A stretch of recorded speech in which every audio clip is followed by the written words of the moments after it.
예, 선박 저항 추진이고요. 여러분들 그 조별 과제에서 이제 배 저항도 추정하고 뭣도 하고 해야 되잖아요. 추진 성능도 분석해야 되고. 근데 추진 성능은 아직 제대로 시작은 안 했을 거고, 그 뭐냐, 저항 성능은 이제 어느 정도 여러분들이 이해를 했을 거고, 거기에 대해서 시작을 할 거예요. 근데 이제 할 거는 그래서 실제 배가 여러분들이 주어지지 않은 상태에서 대충 잉여저항 아니면 조파저항이 얼마쯤 될까 하는 거를 이제 추정을 해야겠죠.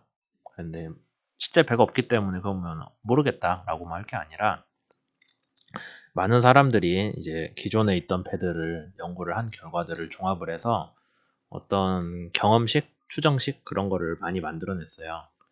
그래서 그 중에 대표적인 거 두 개만 얘기를 할 거고요. 자료실에는 하나 더 올라갔는데 그거는 자료가 영어로 돼 있어서 뭐 여기서 일일이 설명할 것보다는 여러분들이 기본 내용을 이해를 하시고 거기에 대해서 직접 한번 보는 것도 의미가 있다고 생각을 합니다.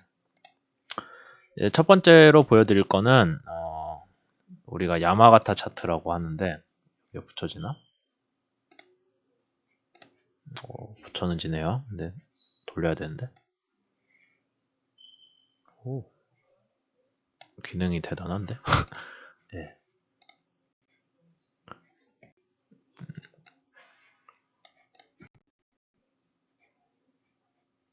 뭐 뭔지 모르겠으니 그냥 쓰겠습니다. 여기에서는 순전히 다루고 있는 게 12예요. 12에 따라서 배들의 여기 잉여 저항이거든요. 잉여 저항 개수가 아니라 잉여 저항이 어떻게 나오는지를 설명이 되어 있습니다. 그 다음에 얘는 프로듀스죠. 빨간색으로 쓸까요? 그래서 12 우리가 잘 알고 있듯이 배 길이 곱하기 폭 곱하기 흘수 t라고 쓰죠. 얘를 부피 배수량으로 나눠준 건데 아마 여러분들이 배수량 구할 수 있을 거예요. 주어진 거 자료에 주어졌고 그 다음에 LBT도 여러분들이 구할 수 있죠. 그렇게 했을 때 12가 나오고 그럼 12를 뭐 예를 들자면 여러분들 배가 0.74짜리다 라고 하면은 걔에 대해서 프루드 수를 찍으면은 뭐 원하는 프루수가 있겠죠. 거기에 대해서 찍으면은 뭐가 나오냐면은 뭐 0.009 정도 나오겠네요. 그럼 걔가 뭐냐면 잉여 저항을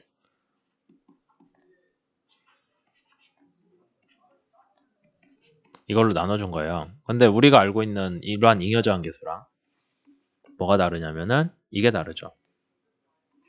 원래는 CR을 그러니까 S를 곱해주고 걔를 다시 이걸로 나눠준 거랑 같을 거예요. 배수량 기준으로 무차원화가 되어 있다는 것만 빼면은 잉여 저항 계수랑 같은데 그럼 S는 어떻게 구하냐가 문제죠. 여러분들이 자료에 안 나와 있을 텐데 그건 이제 뒤에서 설명을 할 거예요. 어쨌든 이런 식으로 하면 CR이 나옵니다. 근데 우리가 이제 많은 이런 경험식들이 CR을 얘기를 하고 있는데 실제로는 우리는 뭘 가지고 해야 되냐면은 여러분들 조별과제에서 이거 중요해요. 평가할 때 반영을 할 건데 CW를 가지고 해야 되거든요. W. 그러니까 사실 여러분들이 CR을 추정을 했으면은 여기에서 CR을 추정을 해냈으면은 CR이랑 다시 CFM을 더해가지고 걔를 이거 하면 뭐예요? CTM이잖아요. CTM을 가지고 거기에서 1 플러스 K, C 이걸 해줘야 CW가 나오죠.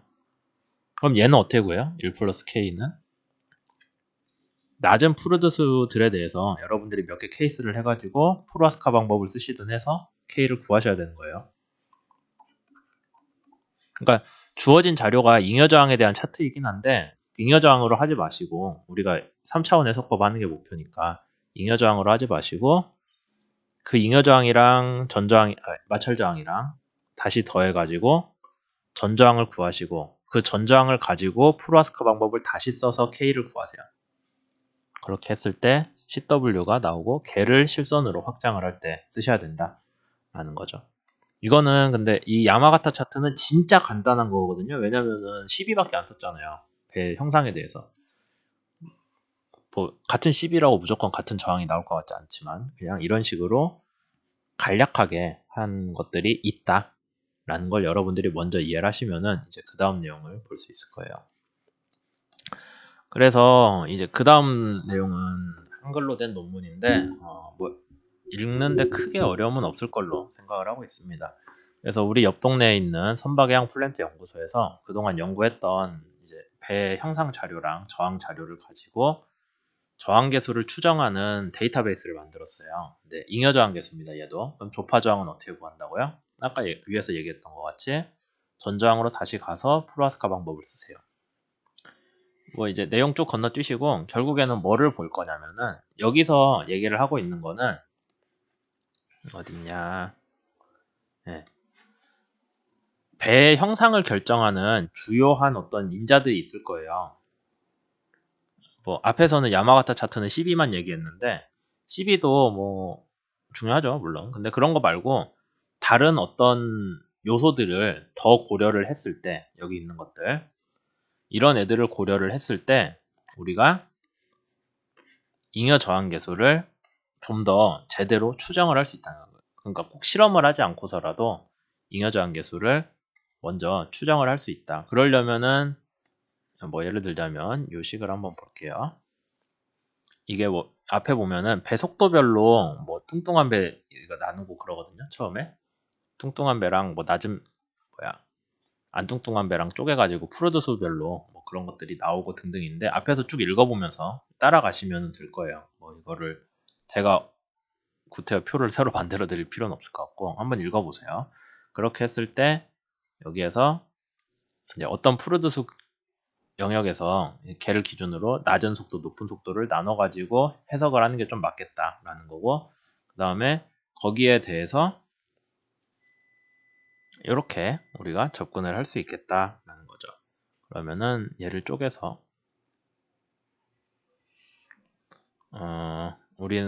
우리가 다루는 배는 좀 뚱뚱한 배니까 블런트식으로 갑시다. CR 블런트를 어떻게 우리가 이해를 할 수 있냐면은 CR이에요. 다시 얘기하지만 CR을 프루드 수가 0.135보다 작거나 0.165랑 0.135 사이일 때 0.165보다 클 때 세 개 영역으로 나눠서 이때는 0.135보다 작은 프루드 수에 대해서는 CR 로우만 쓰면 되겠다. 그럼 CR 로우는 어떻게 나온다?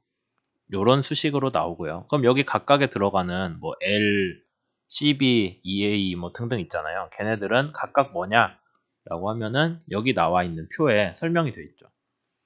그러니까 여러분들이 어떤 선체 형상을 들고 있으면은 거기서 이 표에 들어가는 치수들을 각각 뽑아내 가지고 걔를 집어 넣으면은 CR이 구해질 수 있다라는 거예요. 그 다음에 높은 프로듀스에 대해서는 C 하이라는 식이 새로 있고 중간에서는 얘네들을 적당히 섞어가지고 쓸 거다라는 거죠.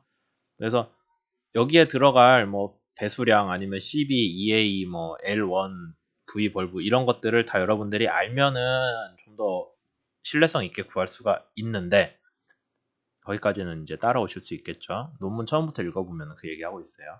그래서 이거를 그러면 여러분들이 바로 가질 수 있는 의문이 아니 나는 우리는 아직 배 형상이 없는데요? 치수만 있잖아요. 그렇게 한다면은 여기에서 이런 얘기가 나와요. 잉여 저항계수. 그러면 이제 아까 그 주요 설계 지표들을 여러분들이 안 갖고 있을 때는 어떻게 하면 되겠냐라고 했을 때 LBP 이건 주어져 있죠. 그 다음에 CB 배수량이랑 배 사이즈 아니까 CB 있어요. LCB 위치. LCB 위치는 주어지지는 않았을 텐데 저항 추진 책에 보면은 챕터 5였나? 거기에 프로드 수별로 LCB 뭐 위치 하는 식이 있었잖아요. 프로드 수별로 LCB 적당한 위치를 뽑는 식. 그거 따라서 LCB 구하시면 되겠죠. 그 다음에 BTR고 CBF는 저기 포어니까는 선수부 10인데 그것도 여러분들이 책에 있었던 것 같아요. 아니면 결속계수 가지고 역산을 하셔도 이거는 구하는데 문제가 없을 거고 이제 이런 식으로 여기 써져 있는 치수들을 하나씩 집어 넣으면 추정이 가능하다는 거예요. 그 다음에 여러분들 결국에 배에서 웨티드 서피스 에어리어 침수 면적 못 구했잖아요. 안 주어졌을 텐데 걔도 요식 가지고 하시면은 아주 높은 그 상관계수로 추정이 가능합니다. 그러니까 침수 면적 이 식을 가지고 구하시면 되겠죠. 이런 식으로 여러분들이 여기에 주어져 있는 그 기본적인 여러분들이 이미 가지고 있거나 아니면은 저항 추진 책에서 주어지는 그런 설계 요목들을 여기에 입력을 하면은 우리가 저기에 그 잉여 저항 계수 추정식에 얘네들을 대신 넣을 수 있는 거죠. 그래서 순서대로 보자면은 뭐 CBF는 여기에서 계산이 되는 거고 여러분들이 안 갖고 있더라도 LBP 먼저 집어넣어서 LW를 구하시고 그냥 CB하고 LCB는 어디서 나온다? 저항 추진 책에 나온다. 그러니까 주어진 설계값 제가 공지해 드린 거 더하기 저항 추진 책에서 뭐 적절한 배들에 대한 추정식이 있었잖아요. 걔네들을 구해서 그걸 여기 식에다가 넣는 거예요. 그렇게 했을 때 여기 왼쪽 칼럼에 있는 값들이 나오고 걔네들을 다시 요 수식에다가 넣음으로써 여러분들이 푸르드 수랑 CR의 관계 그래프를 그릴 수가 있을 거예요. 근데 우리가 원하는 거는 뭐다? CW잖아요. 그러니까 CR은 구한 다음에 중간 과정이죠. CR을 구한 다음에 거기에서 CT를 새로 구하시고 CT를 가지고 프로아스카 방법을 통해서 CW를 새로 구하신다. 뭐 원하신다면 CR이랑 CW의 추이를 비교해보는 것도 의미가 있겠죠. 네, 그런 식으로 하면 됩니다. 그래서 이게 여러분들 종합설계에서도 똑같이 한번 작년에 저번 학기에 해봤는데 뭐 구하는데 문제는 없어요. 따라가는데 어려움은 없고 그래서 충분히 할 수 있을 거다라는 생각이 들고요. 한번 뭐 엑셀 시트를 만들든 뭐 하든 하면은 내년 1학기에 쓰기에 좀 편하겠죠. 그래서 뭐 그런 얘기들이 쭉 있습니다. 뭐 나중에 했더니 잘 맞는다 하는 얘기들까지 있고요. 그거 말고 저기 영어로 된 거 올려드린 게 두 개가 있는데 두 개 다 비슷한 얘기를 하거든요. 근데 이거는 이제 여러분들이 자주 어디서 들어볼 수도 있는데 나중에 선박 종합설계나 선박설계 컨테스트 가면은 홀트롭 얘기 많이 해요. 그 홀트롭이 사람인데 이 사람도 똑같은 거예요. 여러 가지 선박의 설계 값들을 놓고 거기에서 통계적으로 저항 값들을 구했는데 이거는 조금 중요한 게 추진 값도 구했어요. 우리가 추진 값이라고 하면 뭐를 쓰냐면은 반류비랑 추력 감소비를 쓰거든요. 그래서 이 논문을 보시면은 뭐 앞쪽은 저항 부분인데 저항에 대한 얘기는 그 한글 논문이 훨씬 새 거고 데이터도 훨씬 많아요. 그러니까 걔를 따라서 쓰시면 되고 구태여 이 논문에서 그 저항을 따라 쓸 필요는 없다고 봐요. 저는 이건 옛날 데이터라서 여기서 중요한 거는 프로펄전 데이터. 그래서 추진 성능에 대한 얘기들이 있거든요. 그럼 우리가 추진 성능에 대해서 뭐가 필요하냐? 반류비 W죠. 반류비를 구해서 적용을 할 수가 있고요. 그 다음 여기서 하셔도 되고 아니면 저항 추진 책에도 뭐 반류비랑 추력 감소비에 대한 그게 있었던 것 같아요. 추이가 뭐 걔를 쓰셔도 좋고 그러니까 여기 추력 감소비 시기는 있긴 있습니다. 그래서 여러분들이 이 논문을 보든 아니면은 저항 추진 책을 보든 W나 T도 나는 이렇게 해서 구했다라는 것만 확실히 써줘야 되겠죠. 뭐 근거 없이 그냥 0.2로 했다, 0.4로 했다 그건 말이 안 되고 뭐 여기에서 찾아가지고 계산을 해서 넣었다라고 쓰시면은 좋은데 이제 중요한 거는 그렇게 넣은 값이 현실적인 값인지 아닌지는 여러분들이 하면서 잘 생각을 해봐야 돼요. 책에 보시면 뭐 CB가 얼마인 배가 반류비가 얼마다 대충 얼마 영역이다 그런 거 얘기 있잖아요. 여러분들이 구한 값이 그거랑 비교했을 때 크게 어긋난 데가 있는지 없는지를 보면서 진행을 하면은 아마 제 생각에는 크게 어렵지 않게 할 수 있지 않을까 합니다. 그래서 그 사이버 캠퍼스 자료실에 올라가 있으니까 그것들 보시면서 따라서 쭉 진행을 한번 해보세요. 그러면 이건 여기까지 하겠습니다.